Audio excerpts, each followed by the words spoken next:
Water से फैलने वाली डिजीजेस जिनमें डायरिया, लूज मोशन, हैजा यानी कि cholera, hepatitis A, hepatitis E जो कि प्रेग्नेंट लेडीज में बहुत ज्यादा कॉमन है, वो इन दिनों बहुत तेजी से फैलती हैं।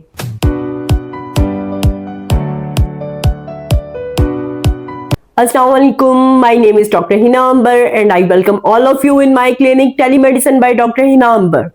बात करते हैं आज नहायत ही इम्पोर्टेंट टॉपिक पर, और वो है मूनसून और सैलाब के दिनों में फैलने वाली बीमारियां और उनसे एहतियाती तदाबीर। मूनसून और सैलाब के दिनों में क्योंकि जरासीम बहुत तेजी से फैलते हैं, बारिश और सैलाब का पानी जगह जगह खड़ा होता है, जिसकी वजह से बहुत सी बीमारियों का इंसिडेंस बढ़ जाता है। आज मैं आपको बताऊंगी कि इन डेज में कौन सी बीमारियां ज्यादा कॉमन होती हैं और आप इनसे किस तरह एहतियाती तदाबीर इख्तियार कर सकते हैं। इन दिनों क्योंकि बारिश और सैलाब का पानी वाटर कंटेमिनेशन बहुत तेजी से और बहुत ज्यादा करता है, जिसकी वजह से वाटर बॉर्न डिजीजेस, वाटर से फैलने वाली डिजीजेस जिनमें डायरिया, लूज मोशन, हैजा यानी कि cholera, hepatitis A, hepatitis E जो कि प्रेग्नेंट लेडीज में बहुत ज्यादा कॉमन है, वो इन दिनों बहुत तेजी से फैलती हैं। इसके अलावा टाइफाइड भी इन दिनों में बहुत तेजी के साथ फैलने वाली एक बीमारी है और इसकी वजह से जो है वो डेथ रेट भी काफी ज्यादा इंक्रीज हो जाता है। दीगर बीमारियां जो कि मूनसून और सैलाबी दिनों में फैलती हैं वो है स्किन की allergies, different types of allergies, जिनसे आप किस तरह बच सकते हैं ये भी मैं आपको बताऊंगी। और दूसरा है आंखों में फैलने वाली एलर्जीज। आंखों में जब एलर्जी होती है तो न सिर्फ आंखों में सूजन हो जाती है, बल्कि आंखों के अंदर जलन शुरू हो जाती है, आंखों में से पानी निकलना शुरू हो जाता है और इसकी वजह से जो है वो आंखों में पेन भी स्टार्ट हो जाती है। दीगर एक नहायत ही अहम फैलने वाली बीमारी इन दिनों में और वो है डेंगू वायरस। डेंगू जो है मच्छरों की भरमार इन दिनों बहुत ज्यादा होती है क्योंकि हर जगह पानी खड़ा होता है। इसकी वजह से जो है मच्छरों की तादाद में इजाफा हो जाता है और डेंगू के केसेस बहुत ज्यादा रिपोर्ट होना शुरू हो जाते हैं। बल्कि नाउअडेज जो है हॉस्पिटल्स में हैजा, डायरिया और डेंगू ये तीन बीमारियों के केसेस जो है वो बहुत तेजी के साथ फैल रहे हैं। इसलिए अगर किसी को बुखार हो, उसकी आंखों की रंगत पीली हो रही हो, उसके स्किन के ऊपर धब्बे या रैशेस बनना शुरू हो जाए, या उसको लूज मोशन, डायरिया, वॉमिटिंग हो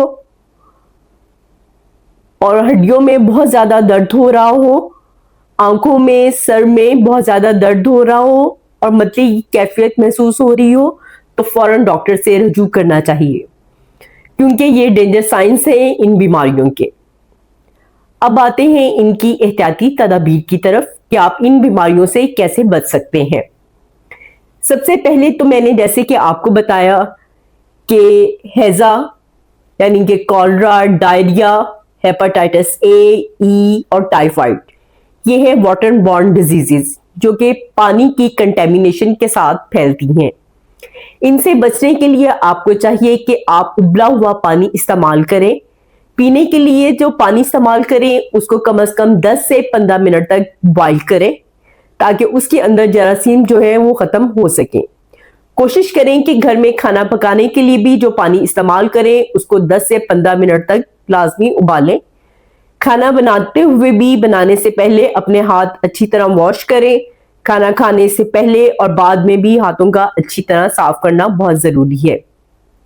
न सिर्फ खाना खाने के दौरान बल्कि आप जब भी घर के अंदर एंटर होते ही सबसे पहले आपको चाहिए कि आप अपना हाथ और मुंह जो है वो अच्छी तरह साबुन से धोएं ताकि आप इन बीमारियों से बच सकें। इन दिनों में बीमारियां बहुत ही तेजी के साथ फैलती हैं, वो है different types of skin allergies.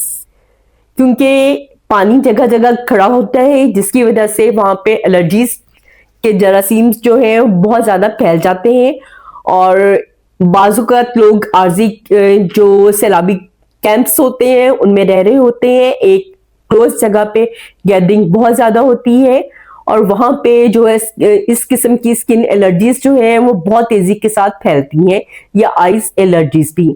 हम इन दोनों टॉपिक्स पे बात करेंगे।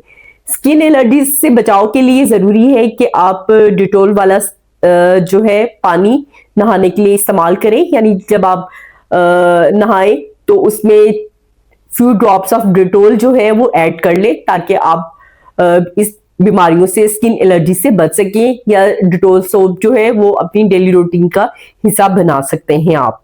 जो आइस एलर्जीज हैं, इनकी अलामत में जैसा कि मैंने आपको बताया कि अगर आइस में एलर्जी हो तो उसकी वजह से आंखों में जलन होती है, आंखें सूज जाती हैं, उनमें से पानी निकलना शुरू हो जाता है, आंखों में खारिश होती है। इसके लिए आप सादा पानी जो है उसके छींटे मारें अपनी आंखों के अंदर और फौरन डॉक्टर से रजू करें, ताकि आपकी जो है ये एलर्जी ज्यादा ना फैले और मजीद दूसरे लोगों को ना मुंतकिल हो सके, क्योंकि ये ऐसी डिजीजेस हैं जिनको हम कंटीजियस डिजीजेस कहते हैं, जो कि बहुत तेजी के साथ फैलती हैं। इन दिनों फैलने वाली एक और अहम बीमारी डेंगू वायरस। डेंगू के बारे में एक नहायत ही इंफॉर्मेटिव वीडियो मैंने पहले भी अपलोड की है, आप उसके रिव्यू में जा सकते हैं ताकि आप वहां से इंफॉर्मेशन भी जो है वो ले सकें। दूसरा मैं इसमें भी आपको हिंट्स दूंगी कि आप जो है डेंगू से बचने के लिए इन दिनों में एंटी मॉस्किटो रिपेलेंट्स जो है वो यूज करें, फुल स्लीव्स कपड़े पहने और अपने घर में जो है वो विंडोज में नेट्स या जाली का इस्तेमाल करें और कोशिश करें कि जो स्लीपिंग नेट्स होते हैं या मच्छरदानियां, जो लोग ओपन एरियाज में सो रहे हैं वो मच्छरदानियों के अंदर सोएं। अपने घर में वीकली बेसिस के ऊपर मॉस्किटो किलर्स का स्प्रे करें ताकि आप जो है वो डेंगू से बच सकें।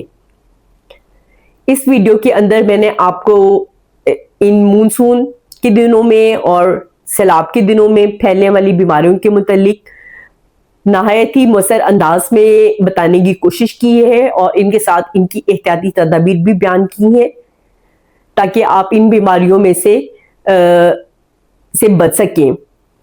अगर किसी भी पेशेंट को टेम्परेचर होता है, बुखार हो, उसकी आंखें पीली हो जाए या जिस्म के ऊपर धब्बे पड़ने शुरू हो जाए, नीले या सुर्ख रंग के जो है धब्बे वो पड़ने शुरू हो जाए, या उसकी हड्डियों में शदीद दर्द हो, आंखों में या सर में शदीद दर्द हो, लूज मोशन या डायरिया की कैफियत हो जाए, या बार बार उल्टी या मतली की कैफियत होना शुरू हो जाए, तो आपको चाहिए कि आप डॉक्टर से फौरन रजू करें, क्योंकि ऐसी सूरत में ये बाज़-औक़ात गैस्ट्रोएंटेराइटिस या हैज़ा की अलामात भी हो सकती हैं। और डेंगू की अलामात तो मैं आपसे पहले भी डिस्कस कर चुकी हूँ, इसलिए आपको चाहिए कि आप इन एहतियाती तदबीर पर अमल करें जो कि मैंने आपको बताई हैं, क्योंकि आप हमेशा से ये बात मैं कहती हूँ कि एहतियात जो है वो इलाज से बेहतर होती है। खुद भी बचें और दूसरों को भी बीमारियों से बचाएं। मुझे उम्मीद है कि आपको ये वीडियो पसंद आई होगी। इसको लाइक कीजिएगा, सब्सक्राइब कीजिएगा और मज़ीद शेयर कीजिएगा ताकि ये इंफॉर्मेशन दूसरे लोगों को भी पहुंचे और वो भी इन यूजफुल वीडियो से फ़ायदा उठाएं। मिलते हैं नेक्स्ट वीडियो में मज़ीद इंफॉर्मेशन के साथ ताकि आप उनसे फ़ायदा उठा सकें। Thank you so much.